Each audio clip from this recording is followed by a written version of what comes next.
Assalamualaikum warahmatullahi wabarakatuh.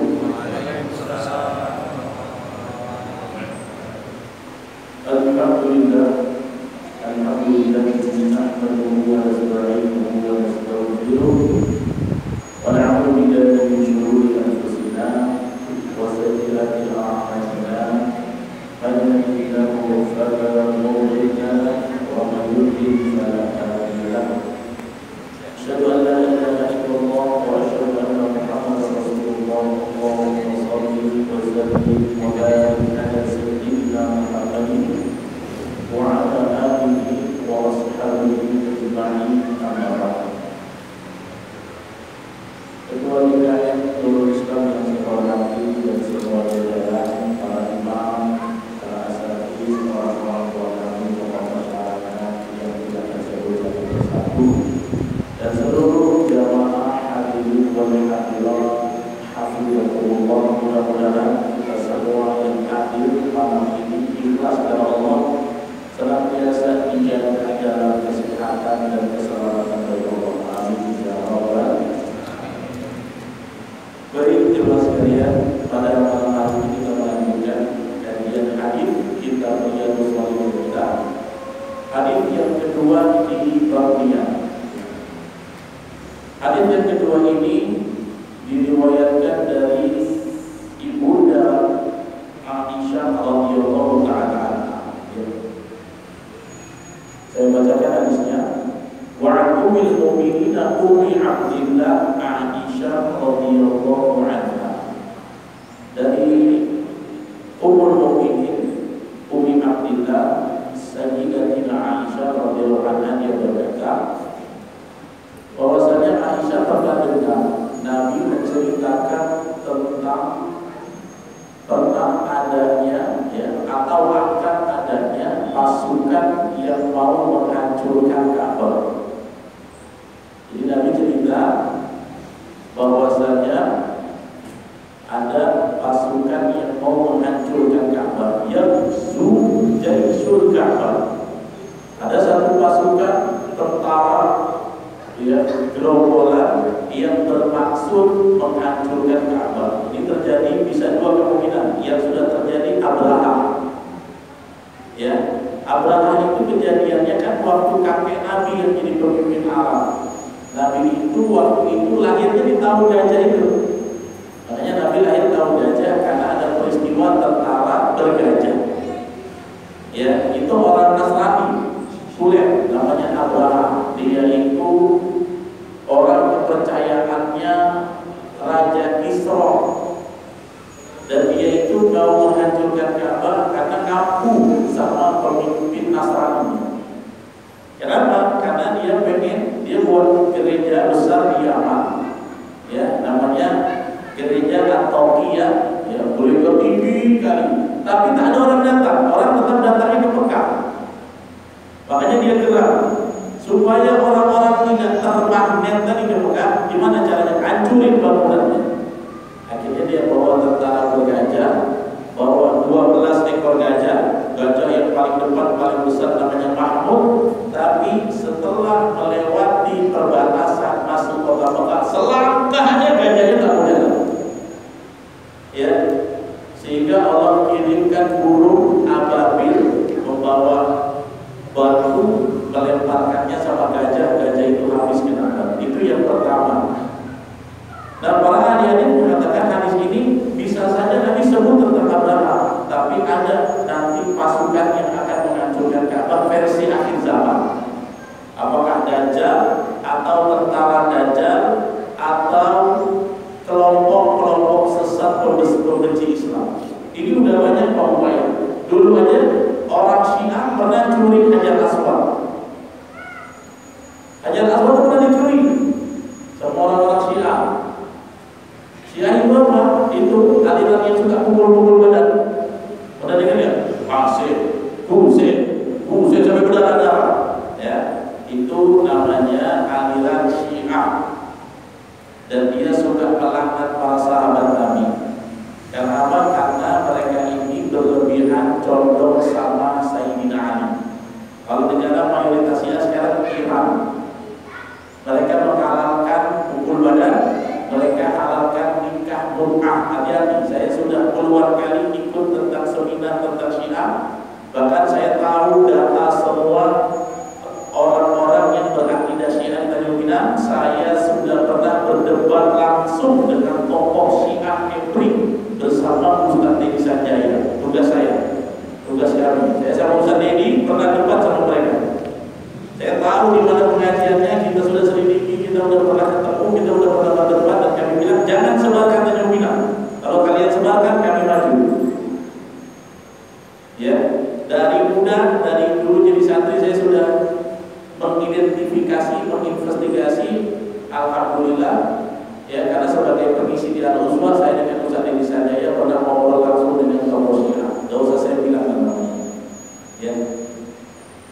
Pokoknya kalau saya sebut kemungkinan Anda tahu. 2004 dia juga pernah nyalon jadi anggota DPRD, nggak terpilih. Hati-hati. Dia dapat Syiah dari mana? Malaysia. Kami sudah rukun semua. Sampai kita ketemu.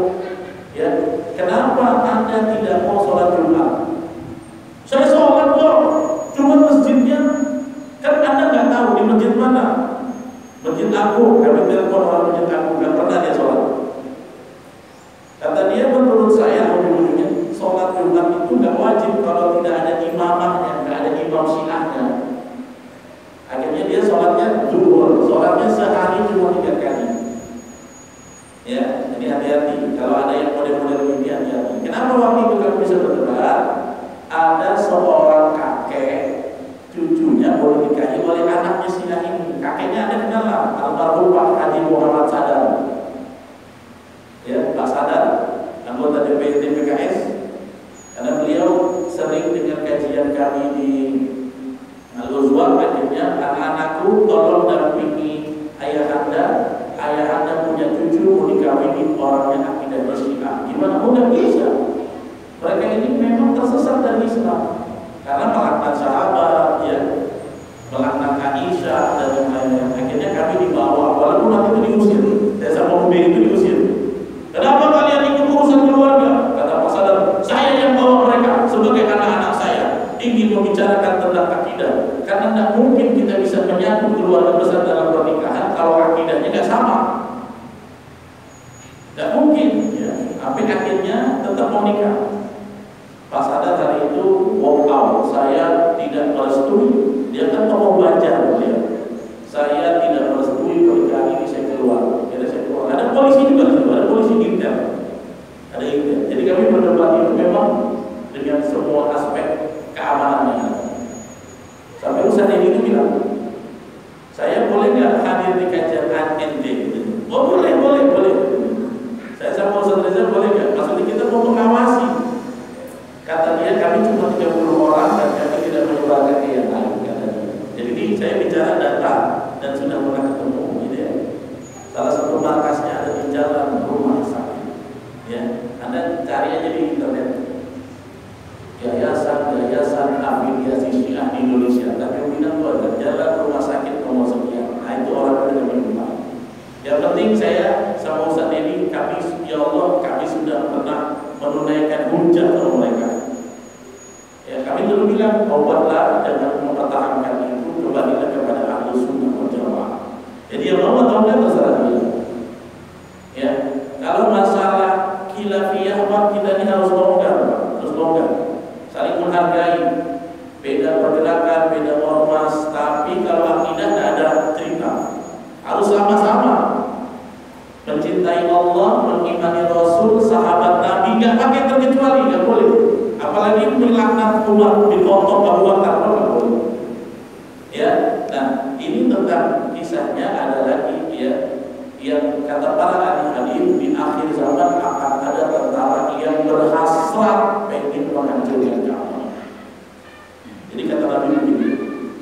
Tapi kata Rasulullah cerita ke Aisyah, mereka tidak berhasil. Fa'idza kanu bi baida'a minal ardi. Ketika mereka masuk ke kota Mekah, mereka sampai di sebuah padang pasir besar. Yukhsafu bi awwalihim wa akhirihim. Allah tidak redha dengan upaya jahat mereka, sehingga ketika mereka sampai ke gurun pasir yang besar itu, kata Nabi, mereka dimakan, ditelan Yukhsafu dalam bahasa Arab itu al-biham ilal ardi, telan bumi. Kalau Abraha dari langit pakai burung ababil bawa batu, tarmihim bihijaratin min sijil faja'alahum ka'asfin ma'kul. Maka mereka itu seperti daun-daun yang dimakan ulat. Bapak tahu daun-daun dimakan ulat? Bolong-bolong itulah tentara gajah. Karena ketika dilempar oleh burung ababil, ya, satu di paruhnya, dua di tangannya, satu burung melempar tiga, tembus badan gajahnya bolong-bolong. Abraha saja akan langsung mati. Dia kembali ke Yaman, ke kota Sola, ininya copot-copot, jantungnya copot sampai sana. Sudah terbelah-belah. Memang Allah hinakan Abraha saat itu. Karena apa? Karena dia mau menghancurkan rumah Allah. Makanya waktu itu Abdul Muthalib bilang apa? Abdul Muthalib, Abdul Muthalib, kata Abraha, kau gak sibuk melawan kami? Saya mau hancurin Ka'bah kalian. Kata Abdul Muthalib, aku tak peduli. Ya, ana rabbul ibil. Kalau kamu ganggu unta saya marah. Tapi kalau kamu ganggu Ka'bah, saya biarin aja. Kenapa? Ana rabbul ibil wa li Ka'bah rabbu baitiha. Ka'bah itu punya pemiliknya sendiri siapa? Baitullah. Rumah Allah, bukan rumah saya. Nanti yang punya rumah akan usir.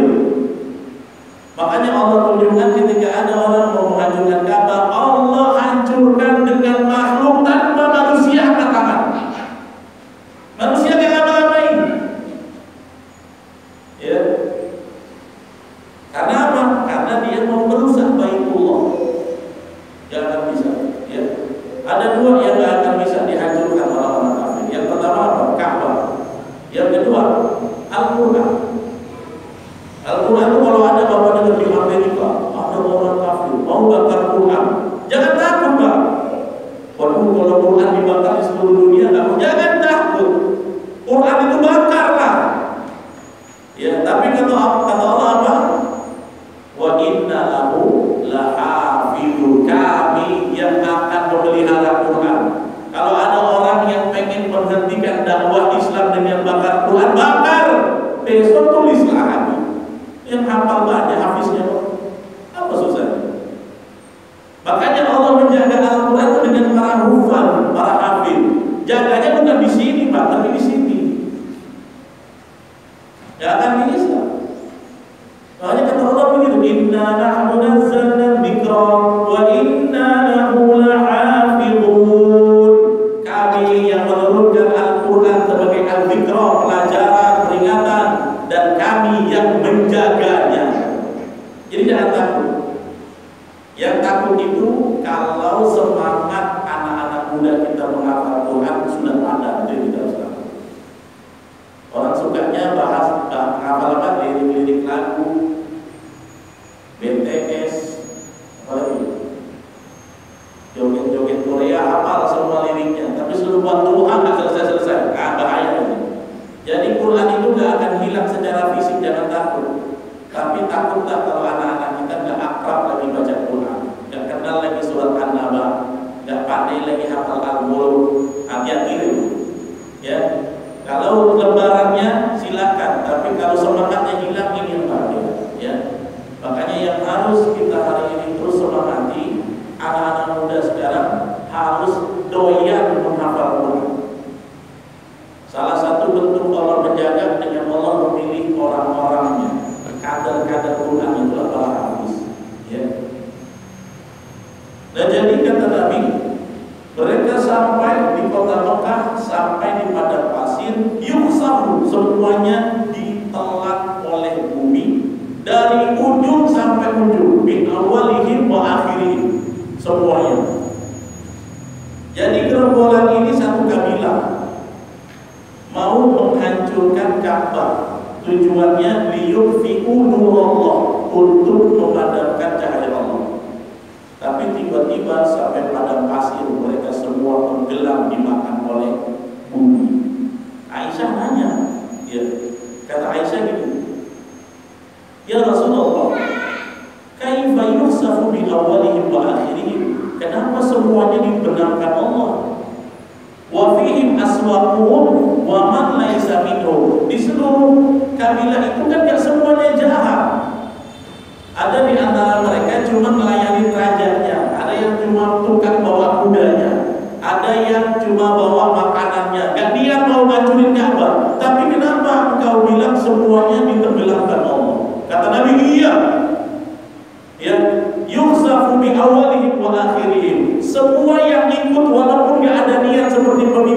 mereka mau hancurkan Ka'bah, ya mereka cuma misalnya kodim-kodim, pembantu, asisten, tukang bawa kuda, tukang pakul.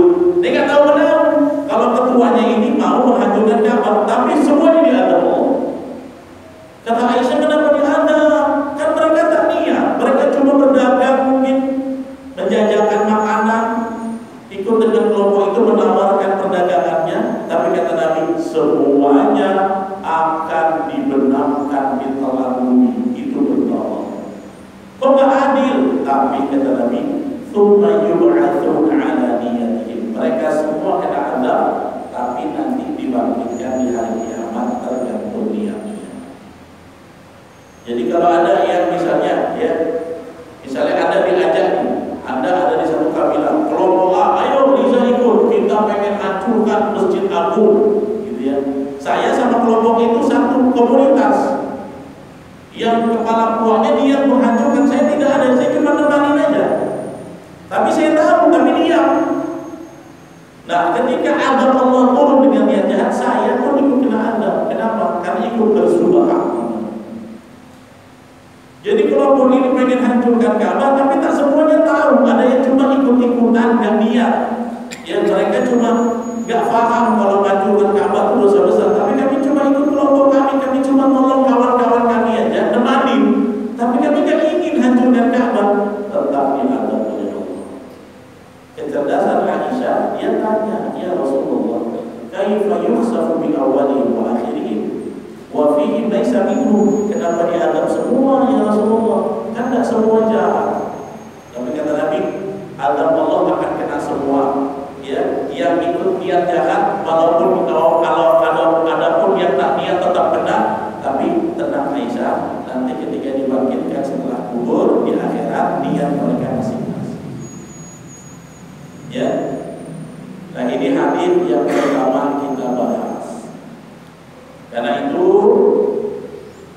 kata Syekh Mustafa Al-Bughawi tentang hadis ini, al-insanu yu'amilu biqasdihi minal khairi wasyarr. Seseorang itu nanti akan diganjar tergantung maksud hatinya, niatnya apakah baik atau buruk.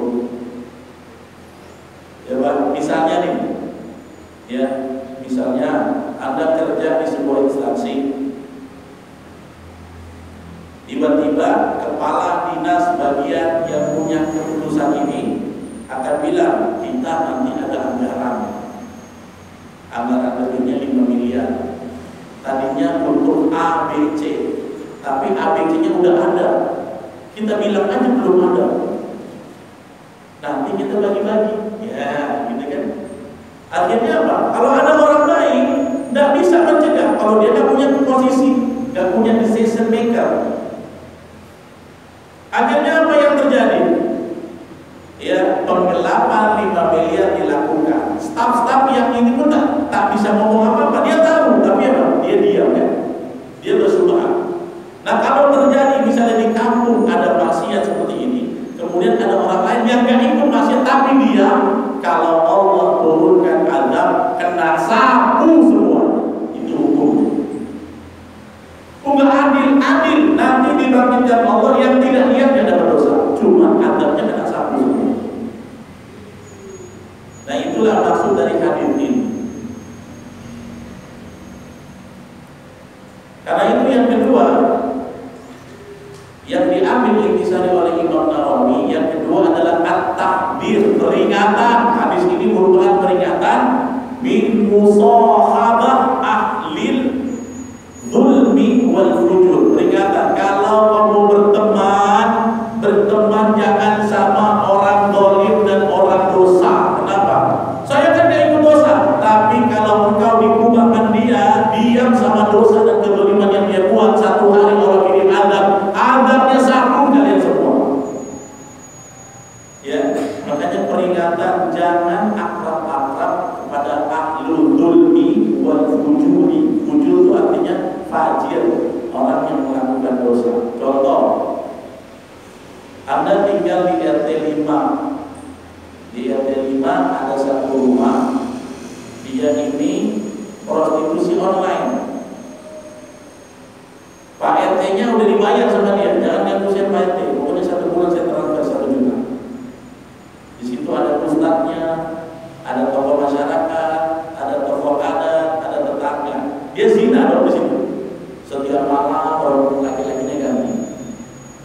prostitusi online. Sekarang banyak hati-hati Pak, prostitusi online.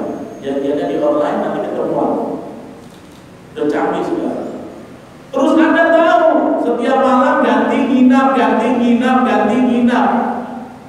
Anda diam,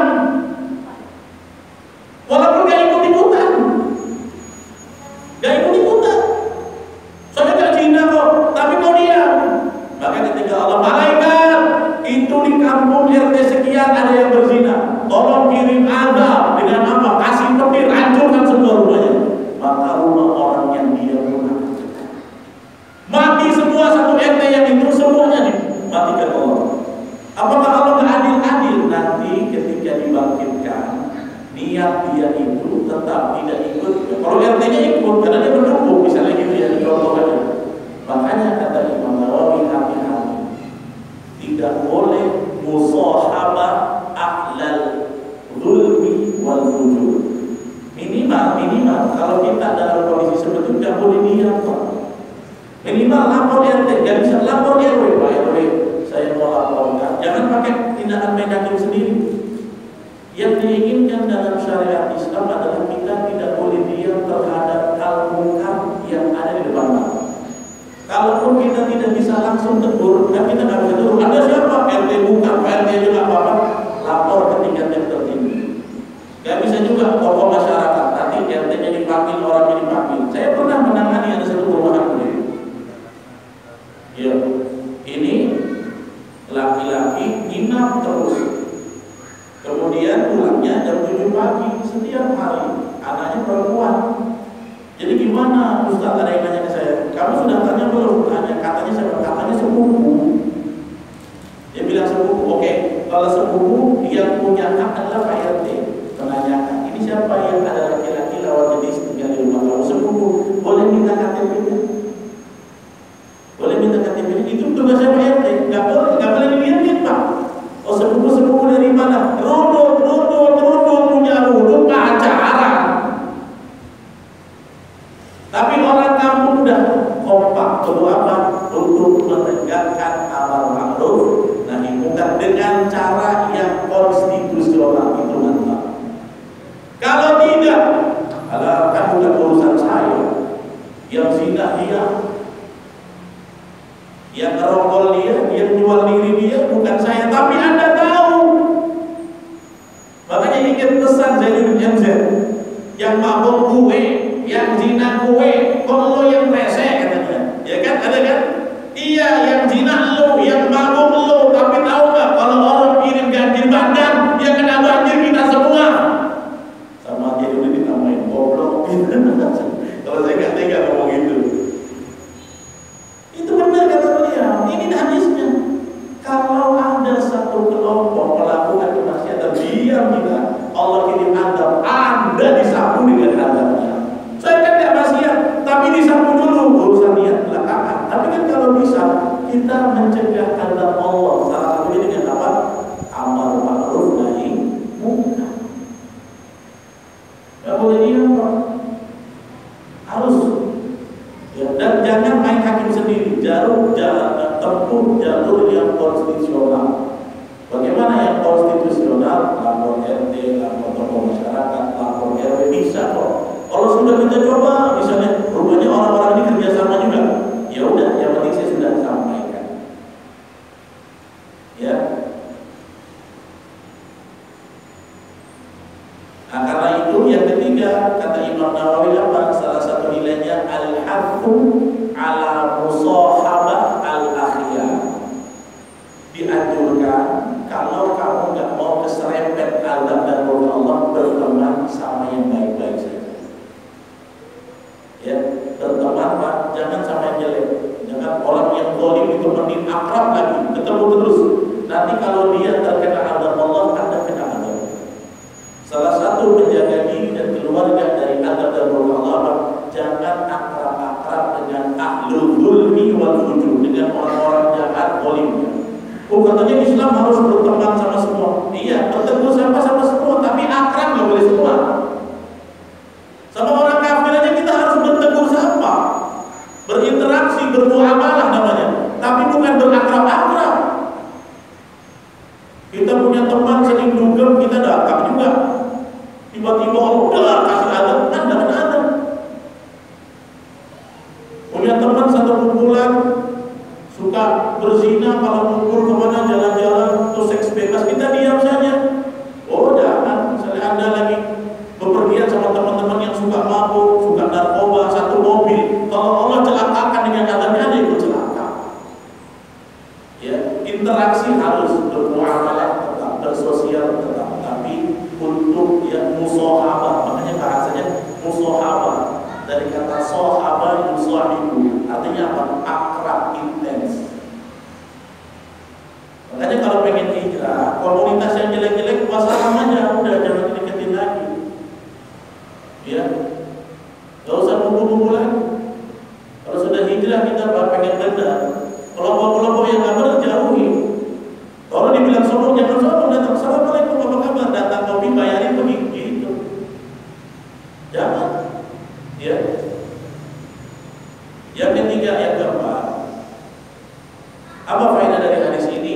Ikhbaru Rasul sallallahu alaihi wasallam anil mughayyibat. Berarti Nabi diberikan ilham untuk mengkabarkan sesuatu yang gaib yang akan datang ataupun yang telah lalu. Ya. Nah, saya lebih condong pendapat ini, hadis ini Nabi sebut nanti akan datang kelompok yang ingin menghancurkan Ka'bah. Karena apa? Karena azabnya Nabi bilang pernah dimakan oleh bumi. Jadi kayak kalau pernah dengar nggak film-film hari kiamat, langitnya terbelah gitu, masuk orangnya kayak gitu lah maksudnya. Yusafu bil awal itu seperti itu.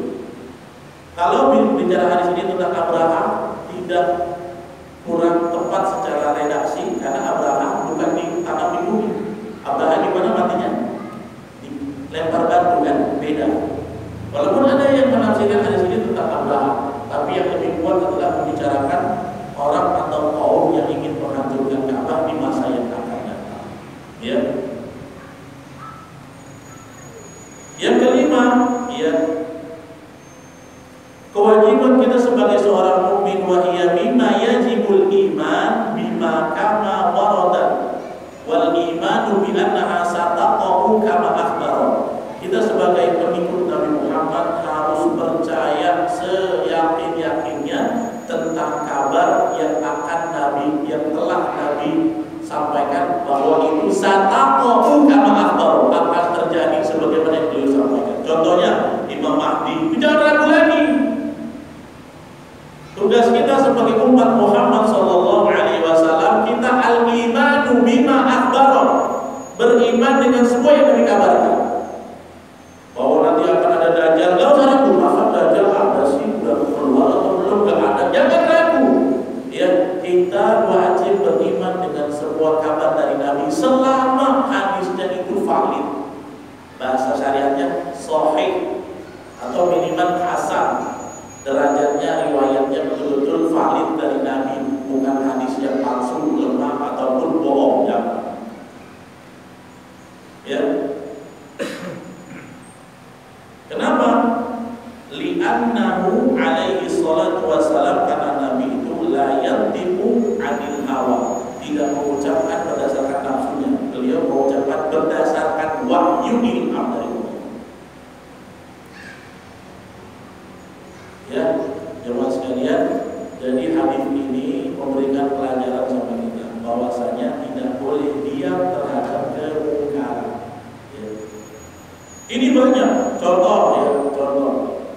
Ketika Anda punya anak, keluarga, cucu gak sholat, gak boleh ada dia. Bahkan dalam hadis yang lain, kalau ada seseorang yang bermaksiat di depan mata kita, terus kita tak risau atau diam, kita disebut dengan apa? Syaitonul akhras. Tahu syaitonul akhras apa? Setan bisu, kata Nabi. Barang siapa yang lihat kemaksiatan depan matanya, dia fahuwa syaitonul akhras, dia adalah setan bisu. Ya, Anda punya anak nggak sholat subuh, tenang-tenang aja, jangan. Kalau dia diseret neraka, bapaknya diseret dulu. Tapi saya sudah suruh, mantap. Tugas kita hanyalah memperingatkan, bukan memaksa. Tak sholat turun ke malam muda.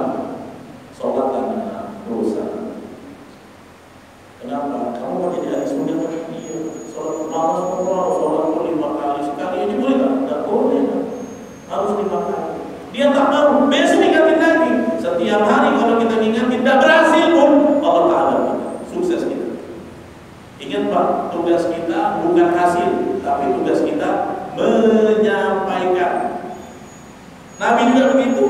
Nabi sangat kepengen pamannya masuk Islam, maksiat tertinggi, mengimani berhala kan. Nabi sangat pengen, tapi Nabi tidak punya hak prerogatif, itu hak Allah hidayah. Nabi tugasnya apa? Nyampaikan tabligh. Makanya ayatnya apa? Wa ma 'alaika illal balaghul mubin. Tidaklah tugas kamu Muhammad kecuali balagh, tabligh, menyampaikan secara jelas. Sisanya keputusan Allah. Tapi konteksnya kalau keluarga, kita harus mengingatkan setiap perintah itu berlaku. Jadi kalau sholat tiap hari harus ingatkan. Istri gak berjilbab, jangan diam-diam aja. Itu setiap helai kalau dia dibakar di neraka, suaminya diam, ikut diseret. Gak boleh diam. Ini kenapa diadab? Bahkan kata Aisyah menggunakan kata aswatihim.